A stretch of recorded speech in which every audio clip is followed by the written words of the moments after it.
माहौल भी साजगार रखना चाहिए। इसके बारे में चंद एक नसीहतें हैं, चंद एक बातें हैं, मेरे ख्याल में वो घराटी के लिए भी है और घराटी के लिए भी।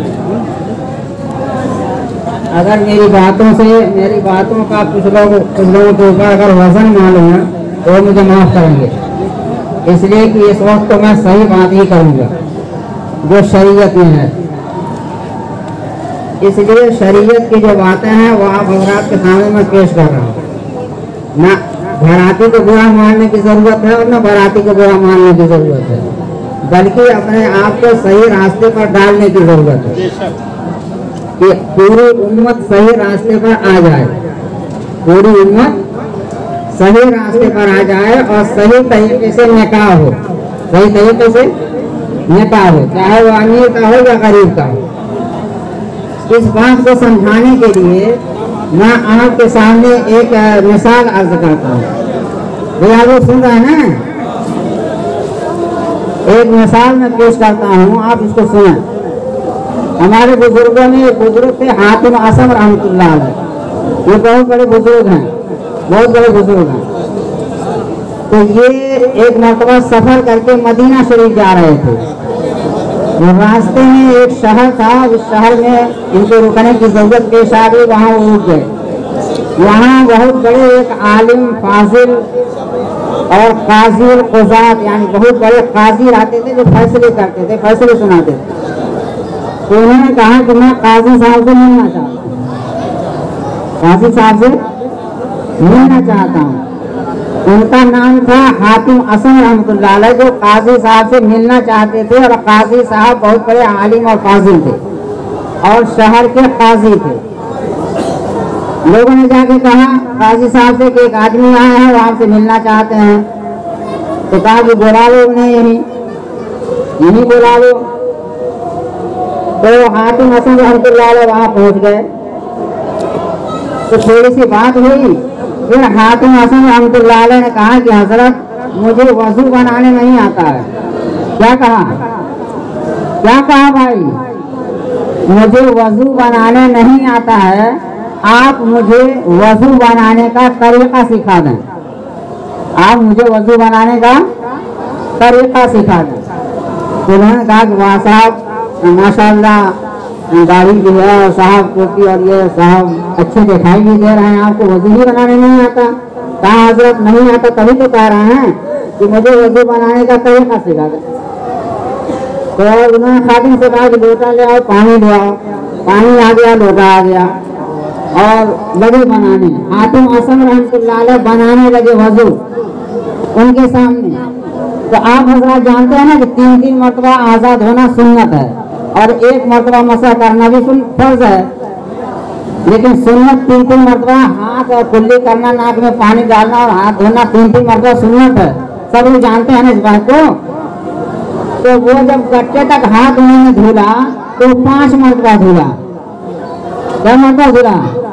5 मरतबा धुला। जब कुल्ली करने लगे तो 10 मरतबा कुल्ली किया। नाक में पानी डाला तो 5-6 मरतबा पानी डाला। चेहरा धुला तो 5-7 मरतबा चेहरा धुला। क्या हजरत अगर कोई गलती हो तो बताइएगा।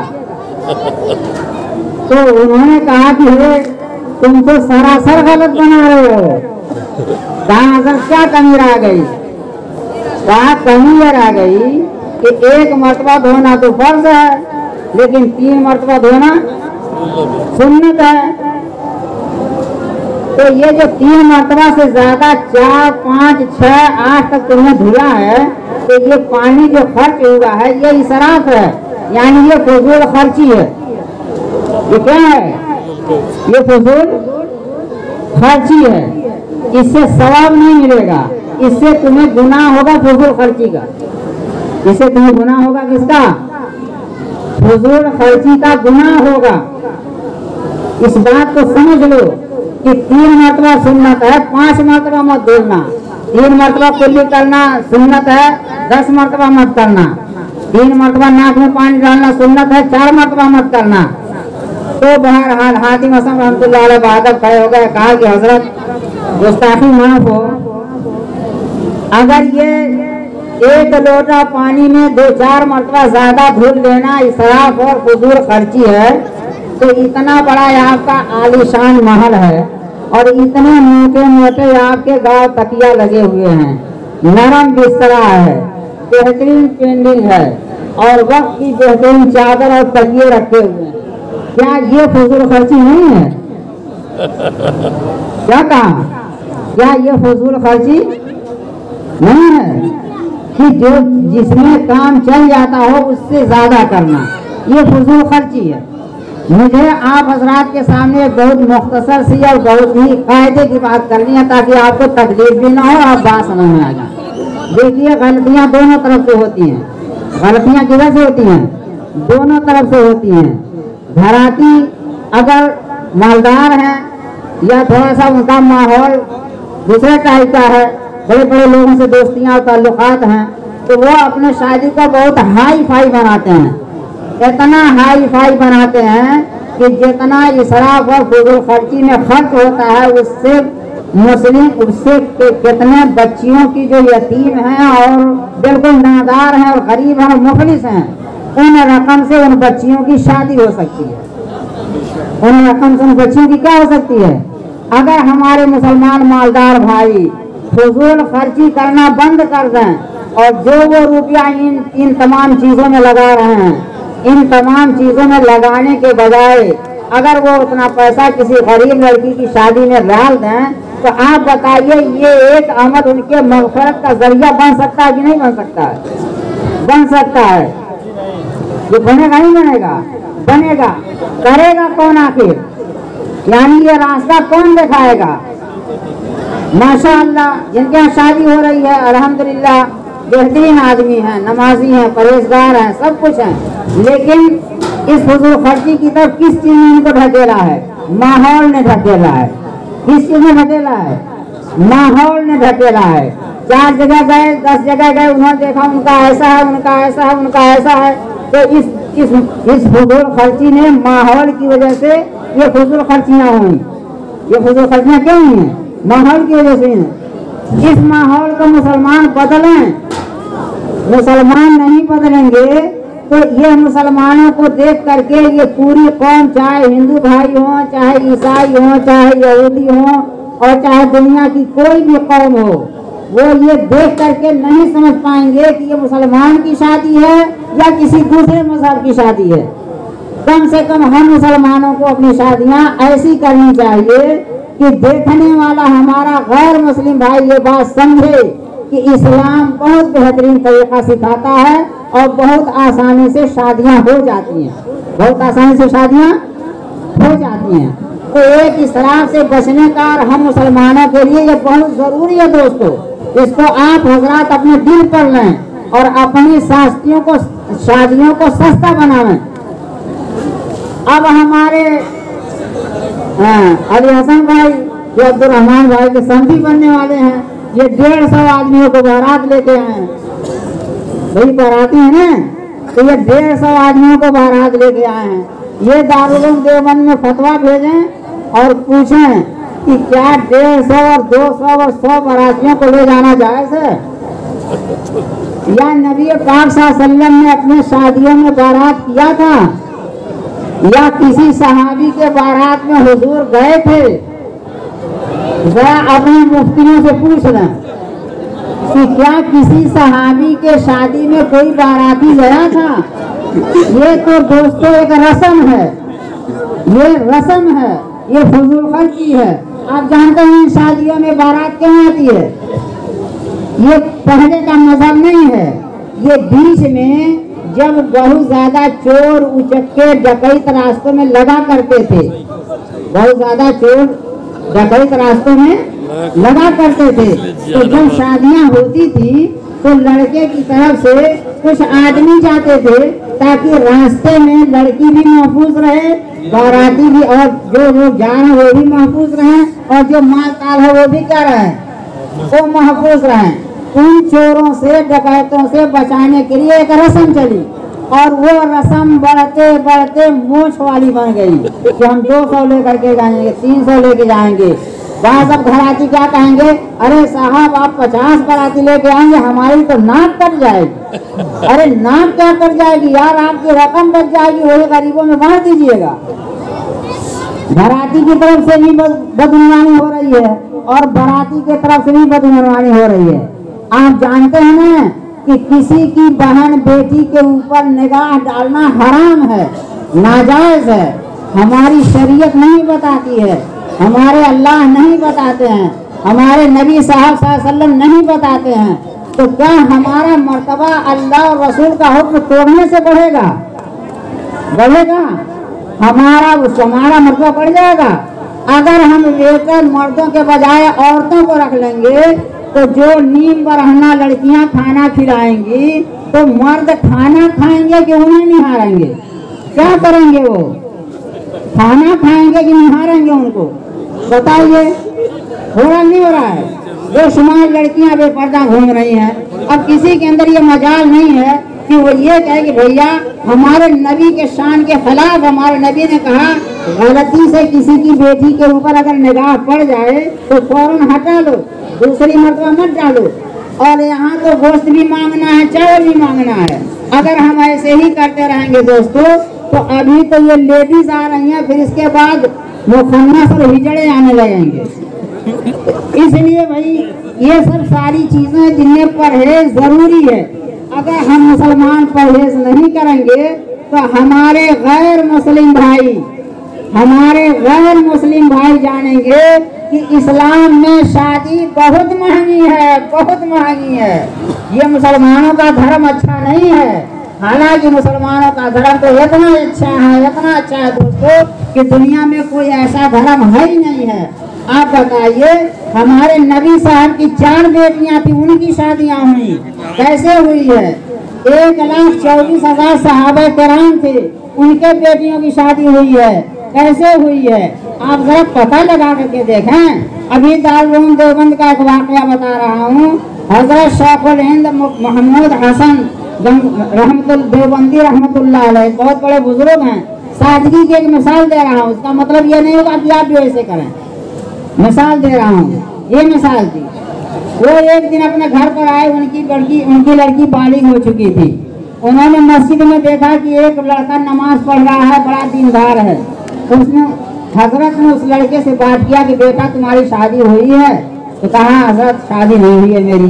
कहा तुम्हारी उम्र तो हो गई शादी, कहाँ कराने वाले हो? कहा फला जगह कराने वाले हैं। कहा अच्छा ये बताओ कि तुम्हारा घर पूछ लिया, कुछ पता होता? कहना तब कहो कि तुम्हारी अगर शादी हो जाए और हम कहीं कर दें तो तुम कबूल करोगे? तो कहा हजरत हमको कौन पूछेगा इस तरीके से कि हमसे कोई शादी कर लेगा, हमको कौन पूछेगा? कहा नहीं ऐसा नहीं है, तुम कहो तो तुम राजी हो ऐसी शादी पर? तो कहा हजरत जब आप ही कह रहे हैं तो आपकी बात मान जाऊंगा। बहरहाल घर में आए, हजरत लड़के को मस्जिद में बैठा दिया, घर में आए, अपने बीवी से कहा कि बीवी, और लड़की मसाला पीस रही थी। लड़की क्या कर रही थी? मसाला पीस रही थी। अपने बीवी को बुलाया, कहा कि जरा बेटी को नहला दो और जरा इसको ढंग का कपड़ा पहना दो। तो माँ को लगा कि आप बेटी के जो बाप जान है, इनको बड़ा प्यार आ गया, बड़ी मोहब्बत आ गई है बेटी पर कि बेटी को नहाने का और कपड़ा बदलने का मशवरा दे रहे हैं। लगता है कि अब्बा को अपनी बेटी पर बड़ा प्यार आ गया है, तो उन्होंने बहरहाल कर दिया है साहब। बेटी को लिया, चलिए हम समझ रहे हैं, टाइम उतना ज्यादा नहीं है, जरूर भाई समझिए।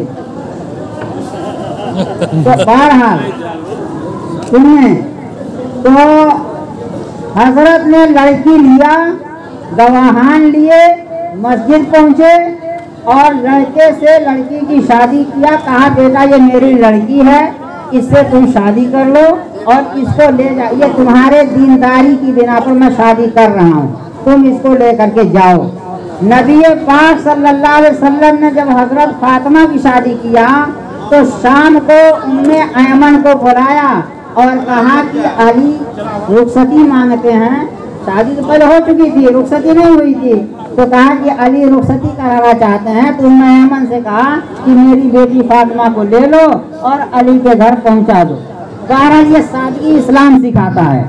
इसलिए भाई दोस्तों एक अपील आप हजरात से है ये जो कुछ भी हुआ ये माहौल का असर है, ना आपकी गलती है घराती की और न बाराती की, क्योंकि हम जिस माहौल में है वो माहौल खराब है और उस खराब माहौल का असर हमारे और आपके ऊपर पड़ चुका है। लेकिन आज से सब लोग नियत करें कि हम इंशाअल्लाह अपनी शादियां सादा करेंगे, कम पैसे में करेंगे। आप जानते हैं हिंदुस्तान के बहुत से इलाकों में ये बात पंचायत से तय हो चुकी है कि किसी भी आदमी के शादी में 25,000 से ज़्यादा रुपया नहीं लगना चाहिए। इसी हिंदुस्तान की बात कर रहा हूँ। इस हिंदुस्तान के बाज़ इलाकों में ये बात तय हो चुकी है कि किसी भी की शादी में 25,000 रुपये से ज़्यादा नहीं लगना चाहिए। आप मेरे एक बात का जवाब दीजिए। एक आदमी मालदार है आला दर्जे का, एक आदमी मालदार है औसत दर्जे का, उसके बगल में एक गरीब लड़की रहती है। आप बताइए, एक मालदार ने लाखों और करोड़ों लगा के शादी कर दी अपने बेटी की, उसके बगल में रहने वाली जो लड़कियां इस लायक नहीं हैं और इतना पैसा वो जमा उनके बाप नहीं कर सकते हैं, लेकिन वो चाहेगी ना कि हमारे सहेली की शादी इतने शान शौकत से हुई है तो हमारी भी शादी में तो कुछ तो होना चाहिए। तो अब्बा मियाँ कहेंगे चलो 2-4 मंडा खेत है, 1 मंडा खेत बेच देते हैं भाई, उनकी नकल तो नहीं कर पाएंगे लेकिन कुछ थोड़ा मोड़ा घोड़ा गाड़ी बढ़ा देंगे, तो वो भी मजबूर होंगे बेचारे खेत बेचने के ऊपर, कर्जे लेने के ऊपर। इसलिए भाई दोस्तों, बस आखिरी बात, अल्लाह हमें भी समझ नसीब फरमाए, आप हजरात को भी समझ नसीब फरमाए। हम अल्लाह के बंदे हैं, हम जनाब मोहम्मद रसूलुल्लाह सल्लल्लाहु अलैहि वसल्लम के उम्मती हैं, हमारा मजहब इस्लाम है। हम ये इरादा करें कि हम अपनी शादियों को थोड़ा मुख्तसर करेंगे, सस्ता करेंगे, यूँ अपने रुपयों को कड़ाका उठा करके और पड़का करके अपने रुपयों को बर्बाद नहीं करेंगे और जलाएंगे नहीं, करेंगे इंशाअल्लाह। सादगी करेंगे, सादगी अख्तियार करें, पैसे न लेने की शक्ल पैदा करें, पर किसी भी तरीके से थोड़ा मुख्तसर कर दें ताकि घराती पर भी आसानी हो, बाराती पर भी आसानी हो। अल्लाह ताला हम सबको कहने सुनने से ज़्यादा कबूल फरमाए और अल्लाह ताला इस शादी को मुबारक बनावे और अल्लाह ताला इन माँ बहन जो हमारी जान पहचान की है माशाअल्लाह अलीसन भाई और अब्दुर्रहमान भाई तो जानते भाई उनके मैं खास मेहमान हूँ, लेकिन मेरे दिल में ये बात थी कि अगर मुझे मौका मिला तो मैं अपने घराती दोस्त को और बाराती को ज़रूर मैं थोड़ी सी बात बताऊंगा, क्योंकि यहाँ बहुत से लोग हैं। मेरी ख्वाहिश थी, अल्लाह ने पूरा कर दिया। अब आप हजरात ये नियत लेकर के जाएं कि अल्लाह ताला हमें इस बात की तौफीक दे कि हम नबी पाक सल्लल्लाहु अलैहि वसल्लम के मुताबिक अपनी शादियों को कब थोड़ा सा सस्ता करना है, पर थोड़ा सस्ता कर लेंगे इंशाल्लाह काम बन जाएगा, करेंगे इंशाल्लाह। अल्लाह हम सबको तौफीक नसीब फरमाए और इस शादी को मुबारक फरमाए और दूल्हा दुल्हन बाइज्जत अपनी पूरी ज़िंदगी इस्लाम के मुताबिक और शरीयत के मुताबिक पूरी ज़िंदगी अल्लाह उन्हें गुजारने की तौफीक नसीब फरमाए। आमीन व मा अलैना।